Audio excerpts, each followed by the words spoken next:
Atmosferik olan, turbo olmayan, istənilən mühərrik 92 oktanlı yanacaqla tam rahat işləyir. Rahat işləyə bilər. Bu tamamilə yanlış məlumatdır. Niyə belə məlumatları yayırlar bilmirəm. Yoldaşlar, mühərrik atmosfer oldusa daim 92 işlətmək lazımdır deyə bir anlayış yoxdur. 92 oktanlı benzinlə 95-in əsas fərqi detonasiyadır. Başqa fərqləri də var, amma əsas mühərrik üçün olan fərqi odur ki, detonasiya. Yəni 92 oktanlı benzin daha tez alışa bilir. Yəni 3-cü taktda, mühərriyin 3-cü taktında alışmada Porsche'nin tam yuxarı nöqtəsinə kimi getməlidir, orada alışma baş verməlidir.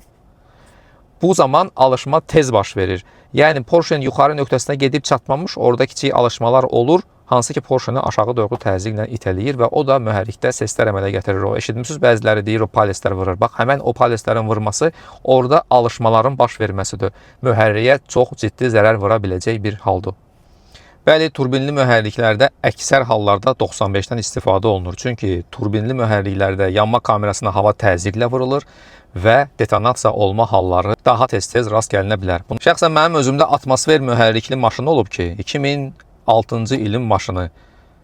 98 oktanlı benzin tələbi olub maşında. Təsəvvür edirsiniz? Odur ki, hər deyilənə qulaq asmayın. Ən düzgün benzin seçimi üçün bakın krışkasına baxın və istismar kitabçasına, maşının kitabçasına. Bu da yoxdursa bizi izləyin, məlumatlar verək sizə.